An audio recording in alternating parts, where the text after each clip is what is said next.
കർത്താവ് നിങ്ങളോട് കൂടെ. അങ്ങേ ആത്മാവോടുകൂടെ. മത്തായിയുടെ വിശുദ്ധ സുവിശേഷത്തിനുള്ള വായന. കർത്താവേ, അങ്ങേക്ക് മഹത്വം. അക്കാലത്ത് യേശു തന്റെ ശിഷ്യന്മാരോട് അരുൾ ചെയ്തു, നിയമത്തെയോ പ്രവാചകന്മാരെയോ അസാധുവാക്കാനാണ് ഞാൻ വന്നതെന്ന് നിങ്ങൾ വിചാരിക്കരുത്. അസാധുവാക്കാനല്ല, പൂർത്തിയാക്കാനാണ് ഞാൻ വന്നത്. ആകാശവും ഭൂമിയും കടന്നു പോകുന്നതുവരെ സമസ്തവും നിറവേറുവോളം നിയമത്തിൽ നിന്ന് വള്ളിയോ പുള്ളിയോ മാറുകയില്ലെന്ന് സത്യമായി ഞാൻ നിങ്ങളോട് പറയുന്നു. ഈ പ്രമാണങ്ങളിൽ ഏറ്റവും നിസ്സാരമായ ഒന്ന് ലംഘിക്കുകയോ ലംഘിക്കാൻ മറ്റുള്ളവരെ പഠിപ്പിക്കുകയോ ചെയ്യുന്നവൻ സ്വർഗരാജ്യത്തിൽ ചെറിയവനെന്ന് വിളിക്കപ്പെടും. എന്നാൽ അത് അനുസരിക്കുകയും പഠിപ്പിക്കുകയും ചെയ്യുന്നവൻ സ്വർഗരാജ്യത്തിൽ വലിയവനെന്ന് വിളിക്കപ്പെടും. കർത്താവിന്റെ സുവിശേഷം. ക്രിസ്തുവേ, അങ്ങേക്ക് സ്തുതി.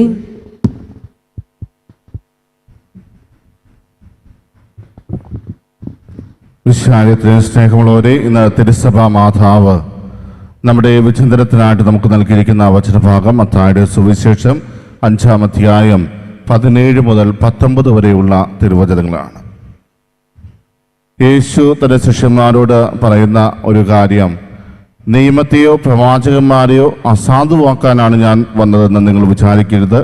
അസാധുവാക്കുവാനല്ല, പൂർത്തിയാക്കാനാണ് ഞാൻ വന്നത്. ഈ ഒരു വചനം ശിഷ്യന്മാരോട് യേശു പറയണമെങ്കിൽ ശിഷ്യന്മാരുടെയും അതുപോലെ തന്നെ യേശുവിനെ ശ്രവിക്കുന്ന മറ്റുള്ളവരുടെയും മനസ്സിൽ ഇവൻ നിയമം പാലിക്കുന്നില്ല എന്ന ഒരു ചിന്ത കടന്നു വന്നിട്ടുണ്ടാകാം. കാരണം ഫരിസേയരും നെയ്പിഴരും ഇവരെ പഠിപ്പിച്ച രീതിയിൽ നിന്ന് വളരെ വ്യത്യസ്തമായ രീതിയിലാണ് യേശു പല കാര്യങ്ങളും അവർക്ക് പറഞ്ഞു കൊടുക്കുന്നത്. അപ്പോൾ അതിൻ്റെ എല്ലാം വെളിച്ചത്തിൽ അവർ മനസ്സിലാക്കുന്നത് യേശു ഒരു റിബലായിട്ട് പ്രവർത്തിക്കുന്ന ഒരു വ്യക്തിയാണോ എന്നതാണ്. അത് എല്ലാം മനസ്സിലാക്കിയത് കൊണ്ട് തന്നെ യേശു വളരെ വ്യക്തമായിട്ട് അവരോട് പറയുകയാണ്, നിയമത്തെയോ പ്രവാചകന്മാരെയോ അസാധുവാക്കുവാനല്ല, മറിച്ച് അതിൻ്റെ പൂർത്തീകരണമായിട്ടാണ് ഞാൻ ഈ ലോകത്തിലേക്ക് വന്നത്. അതോടൊപ്പം തന്നെ ആ നിയമത്തിൻ്റെ വള്ളിയോ പുള്ളിയോ മാറുകയില്ല എന്ന് പറയുമ്പോൾ നമ്മൾ മനസ്സിലാക്കേണ്ട ഒരു കാര്യം, പഴയ നിയമ പുസ്തകം എഴുതപ്പെട്ടിരിക്കുന്നത് ഹീബ്രു ലാംഗ്വേജിലാണ്.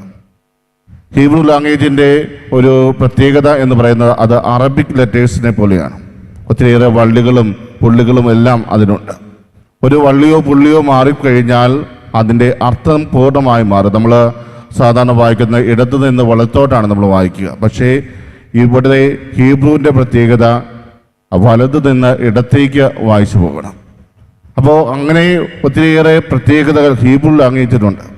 അപ്പോൾ അതിൻ്റെ വള്ളിയോ പുള്ളിയോ ഒന്ന് അങ്ങോട്ടോ ഇങ്ങോട്ടോ മാറിപ്പോയി കഴിഞ്ഞാൽ ആ വാക്കിൻ്റെ അർത്ഥം തന്നെ മാറിപ്പോകും.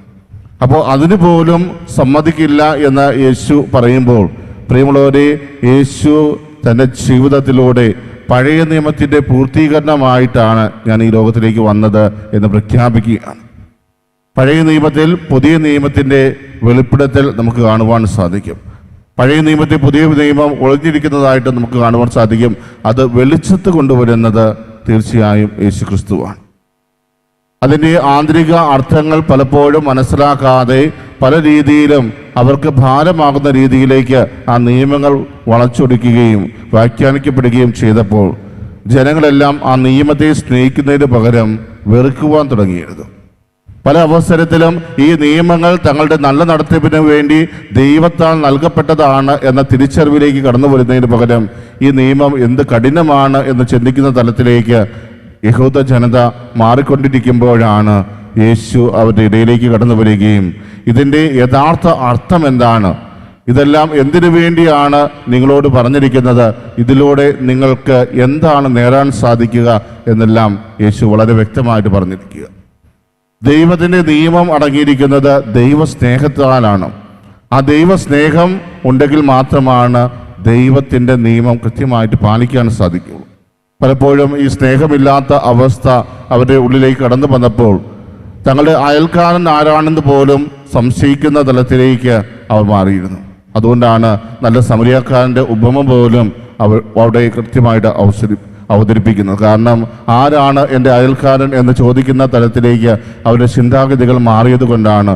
നിയമങ്ങൾ കൃത്യമായി പാലിച്ചിരുന്ന ഒരു വ്യക്തിയാണ് കർത്താവിൻ്റെ സന്നിധി വന്ന് നിത്യജീവൻ അവകാശമാക്കുവാൻ ഞാൻ എന്താണ് ചെയ്യേണ്ടത്, അതിനെക്കുറിച്ചെല്ലാം ചോദിക്കുമ്പോൾ കർത്താവ് ഈ ഒരു ഉപമ ആ വ്യക്തിയോട് പറഞ്ഞു കൊടുക്കുക.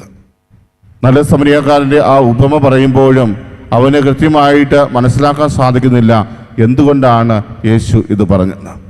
അവസാനം നീയും അതുപോലെ പോയി ചെയ്യുക എന്ന് അവരോട് പറയുമ്പോഴാണ് ആ സ്നേഹത്തിൻ്റെ കൽപ്പനയുടെ വില എന്താണെന്ന് ആ വ്യക്തി പോലും മനസ്സിലാക്കിയത്.